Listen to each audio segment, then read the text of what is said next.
कहानी की शुरुआत लॉस एंजलिस में रहने वाले बर्ट नाम के आदमी को दिखाते हुए होती है, जो एक घर में स्विमिंग पूल साफ कर रहा था। लेकिन जैसे ही घर में रहने वाले लोग घर से बाहर चले जाते हैं तो वो अपने शिकार का सामान निकालकर पास के एक घर में घुस जाता है। दरअसल वो एक वैम्पायर हंटर था जो वैम्पायर का शिकार करके उनके दांत निकाल लेता था, क्योंकि उसे उन वैम्पायर्स के दांतों को मार्केट में बेचने से अच्छे पैसे मिल जाते थे। वो उस घर में घुसकर एक बूढ़ी फीमेल और एक यंग मेल वैम्पायर को मार के उनके दांत निकाल लेता है और अपने ट्रक में बैठकर वहाँ से चला जाता है। घर पहुंचकर वो अपने जख्मों का इलाज करता है। वो अपनी पूरी बॉडी पर येलो कलर का एक चिपचिपा सामान लगाता है। इसके बाद वो अपनी बेटी पेज को स्कूल लेने जाता है। वो उसे योगर्ट वर्ल्ड से कुछ खाने की चीजें दिलाता है। फिर उसे अपनी एक्स वाइफ जॉसलिन के घर पर ड्रॉप कर देता है। वहाँ उसे पता चलता है कि जॉसलिन पेज की पढ़ाई और उसके दांतों के इलाज में होने वाले खर्च को अफोर्ड नहीं कर पा रही थी, इसलिए वो अपने घर को बेचकर पेज के साथ फ्लोरिडा में शिफ्ट होने का प्लान बना रही थी। ये सुनकर बर्ट परेशान हो जाता है कि वो अपनी बेटी से दोबारा नहीं मिल पाएगा, इसलिए वो जॉसलिन से वादा करता है कि वो पेज के ऊपर होने वाले खर्चों के पैसों का इंतजाम करेगा, जिससे उन्हें फ्लोरिडा जाने की जरूरत नहीं पड़ेगी। इस पर जॉसलिन उसे नेक्स्ट मंडे तक का टाइम दे देती है। इस बीच एक रियल एस्टेट एजेंट ऑड्री, जो कि एक वैम्पायर थी, एक दूसरे वैम्पायर से कुछ करने के लिए कहती है। वो दूसरा वैम्पायर उसकी बातें नहीं मानता तो वो उसे एक नए बन रहे घर में जिंदा दफन कर देती है। इस बीच बर्ड अपने करीबी जानने वाले की दुकान पर जाता है, जिसका नाम ट्रॉय था। वो वहाँ उन वैम्पायर्स के दांतों को सेल करना चाहता है, जिसकी उसे बहुत कम कीमत मिलती है। ट्रॉय उससे कहता है कि अगर उसे ज्यादा कीमत चाहिए तो वो उन्हें यूनियन में जाकर बेच दे। दरअसल यूनियन वैम्पायर हंटर्स का एक ऑफिशियल डिपार्टमेंट था, जहाँ से कुछ दिन पहले उसे धक्के मारकर निकाल दिया गया था। कोई और रास्ता नहीं सूझा तो बर्ड अपनी गन और जॉर्डन से खरीदे हुए महंगे जूते उसे बेच देता है। फिर जब वो वापस अपनी कार में आता है तो उसे पेज की कॉल आती है और उससे बात करने के बाद वो पेज की पढ़ाई और उसके दांतों में लगने वाले ब्रेसेस के लिए पैसे इकट्ठा करने का फैसला करता है, ताकि उसे पेज से बिछड़ना ना पड़े। इसके लिए वो अपने फ्रेंड बिग जी को फोन करके उससे हेल्प मांगता है। इस बीच ऑड्री को उन वैम्पायर्स को मारने की खबर मिल जाती है जिसे बर्ड ने मारा था। पहले वो रोती और कातिल का पता लगाने के लिए पूरे घर को सूंघती है। तब वो और उसका असिस्टेंट इस नतीजे पर पहुंचते हैं कि उन दोनों वैम्पायर्स का मर्डर एक ही आदमी ने किया है और वो लोग ठान लेते हैं कि किसी भी तरह उस कातिल को ढूंढ निकालेंगे। इधर बर्ड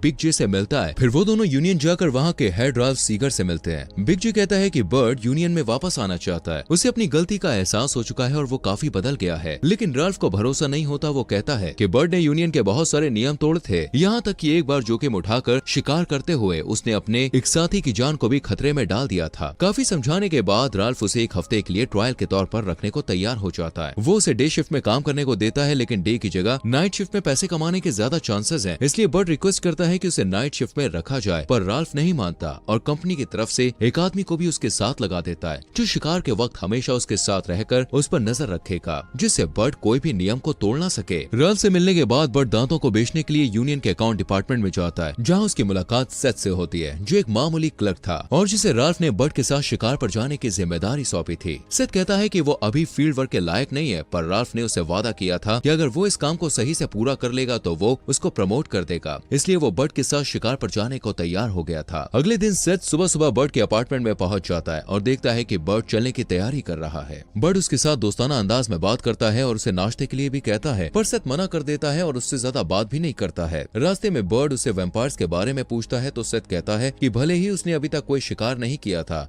पर फिर भी उसे वैम्पायर्स के बारे में अच्छी नॉलेज थी। साथ ही यूनियन के नियम भी उसे अच्छे से याद थे। फिर वो किताबों से वैम्पायर्स के बारे में मिली सारी जानकारी बर्ड को देता है और बताता है कि 5 तरह के वैम्पायर्स होते हैं, जिनमें से एक का शिकार बर्ड आज करने वाला था। उन वैम्पायर्स को जुवेनाइल कहा जाता है क्योंकि वो बहुत ही छोटी उम्र में वैम्पायर बन चुके थे। ऐसे वैम्पायर्स के दांत दूसरे वैम्पायर्स के मुकाबले सस्ते होते हैं, लेकिन दोस्तों बर्ड को किसी भी तरह से पेज के लिए पैसे इकट्ठे करने थे, इसलिए वो हर तरह के वैम्पायर्स का शिकार करने को तैयार था। इस बीच ऑड्री ट्रॉय की दुकान पर पहुंच जाती है और वहाँ उसे बूढ़ी वैम्पायर के दांत मिल जाते हैं। वो ट्रॉय से पूछती है कि उसे वो दांत किसने बेचे थे, पर ट्रॉय बताने से इनकार कर देता है। तब वो कहती है कि किसी जमाने में इंसान वैम्पायर्स को गॉड की तरह पूछते थे और वो वैम्पायर्स को फिर से वही इज्जत दिलाना चाहती थी, इसलिए वो एक रियल एस्टेट एजेंट के रूप में काम करती है, ताकि लॉस एंजलिस के पास उस पूरे एरिया में वैम्पायर्स को बसा सके। वो एक बार फिर से ट्रॉय से पूछती है, पर वो कुछ भी नहीं बताता, तो बेरहमी से वो उसे मार डालती है। उधर बर्ड और सेथ एक बेकार पड़ी हुई बोलिंग करने की जगह पे पहुंचते हैं, जो कि छोटे वैम्पायर्स के लिए छुपने की परफेक्ट जगह थी। वहाँ पहुंचकर बर्ड उसे कार में बैठने के लिए कहता है। इतने में सीगर का फोन आता है और वो सेथ से बर्ड के साथ चिपके रहने को कहता है, ताकि वो उस पर नजर रख सके। सेथ ने कभी वैम्पायर्स का शिकार होते हुए नहीं देखा था, इसलिए बोलिंग एली में घुसते हुए वो घबरा गया था, लेकिन बर्ड बहुत होशियारी से सारे वैम्पायर्स को मार गिराता है। ये सब देखकर सेथ का पेशाब निकल जाता है और उसकी पैंट गीली हो जाती है। बर्ड उसे समझाकर अपने घर ले आता है। फिर वो उसे येलो कलर की वही चीज देता है जिसे वो अपनी बॉडी पर लगाता था। इस चीज को लगाने से उनकी बॉडी से इंसानों की स्मेल गायब हो जाती है, जिससे वैम्पायर्स उन्हें ट्रैक नहीं कर पाते। बर्ड जब अपने ट्रैक पर वापस जाता है तो देखता है कि सेथ अपना नोटबुक वहीं भूल गया है। वो उसे पढ़ने लगता है। फिर वो जोसेलिन को मैसेज करता है कि उसने उन्हें देने के लिए आधे पैसों का इंतजाम कर लिया है और बाकी पैसों का इंतजाम भी जल्द ही कर लेगा। तब तक के लिए वो उसे थोड़ा सब्र रखने के लिए कहता है। घर पर उसकी मुलाकात एक नए किराएदार से होती है जिसका नाम हेदर था।